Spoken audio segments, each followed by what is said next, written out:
Hello, my name is Courtney Bergman, and I'm a marketing instructor at the University of Minnesota Crookston. Together a short video to help you with the marketing portion of your business plan while you're putting together kind of your business plan for the IDEA competition. And so this is a resource that you can reference and use as a tool. Marketing is really kind of comprised of many different factors that lead to the success or failure of a product or service in the marketplace. And I'm going to kind of go through some of the key elements that we base decisions on when talking about marketing. And so marketing kind of broadly is sometimes defined as, putting together the right product at the right time for the right place for the consumer.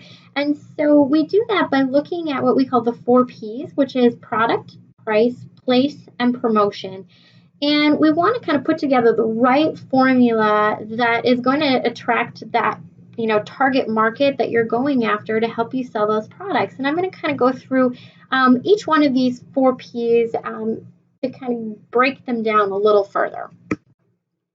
Product positioning, or looking at the product, identifying what sets you, your company, that product or service apart from your competitors. And so you want something that is going to stand out and be different, and not just the same thing as all of the other competing products or within a category. It needs to stand out. And so making sure that you identify maybe qualities or features or raw materials or different aspect to the service that is going to differentiate you in the very competitive marketplace that we live in today.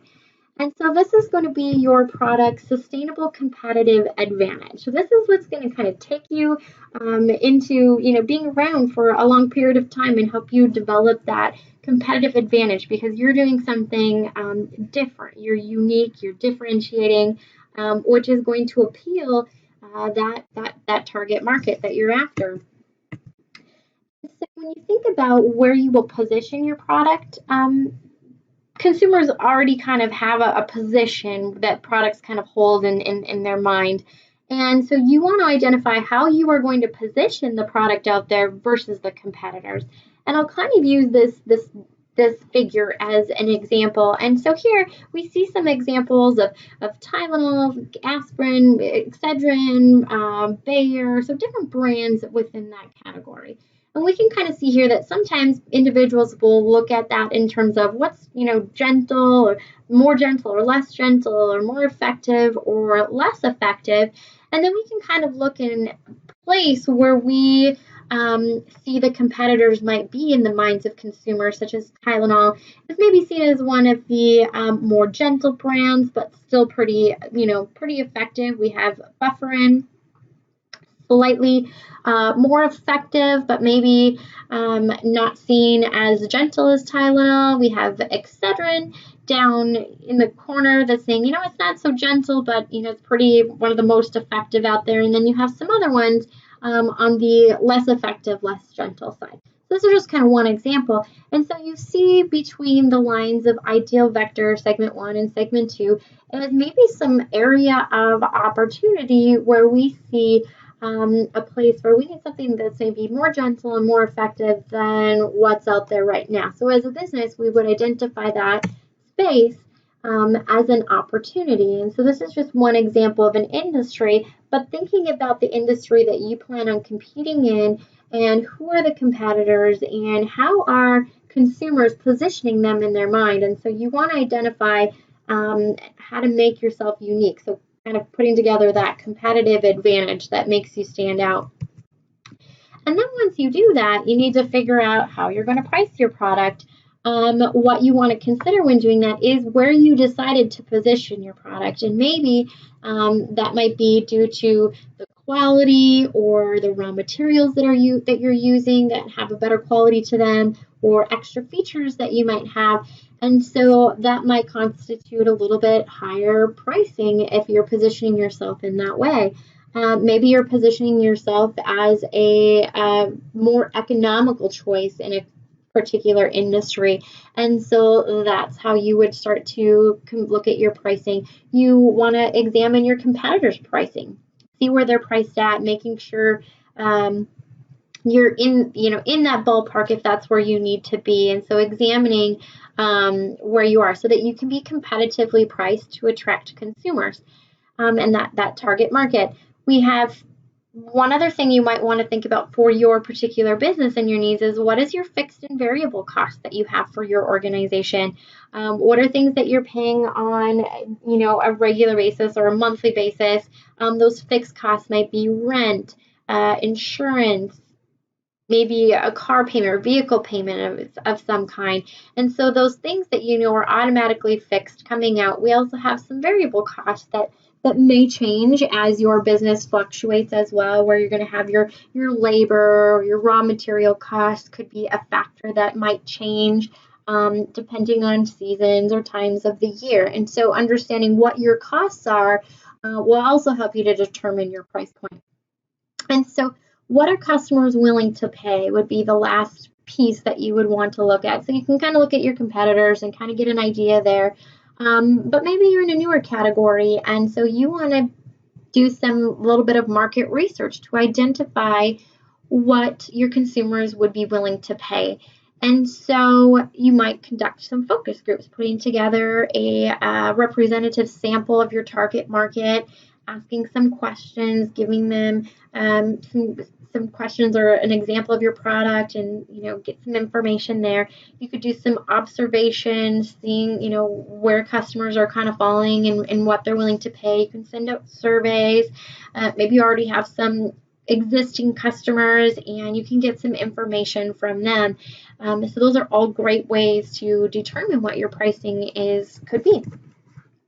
The next thing of looking at another P, or distribution or placement strategy, is making sure that your consumers can pick up the product when they need it and that they know where they can find it.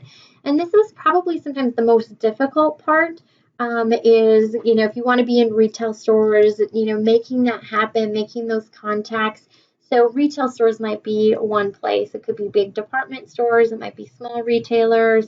Maybe franchising was particularly an option for you. Finding a distributor, somebody or a dealer that would be willing to sell your products. You can have salespeople as a means to push that product.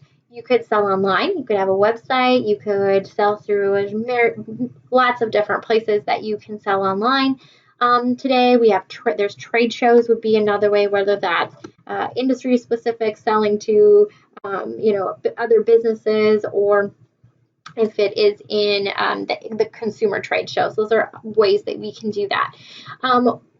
Really looking at what's your preliminary distribution strategy. How do you plan to bring this to the people, to the target market? Sometimes it needs to be in places that you think that, those consumers are going to be looking for that particular product. If you do plan to only sell online, making sure that you have a strategy on how to get people aware that you're selling online would be part of that plan.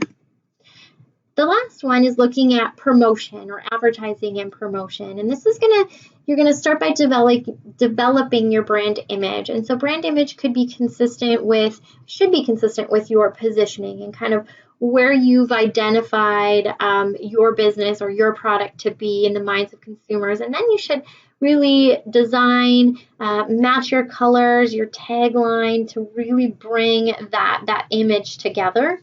Your advertising strategy will be somewhat dependent on your distribution strategy too. So, and there's a couple different strategies that you might pursue. One is push versus pull.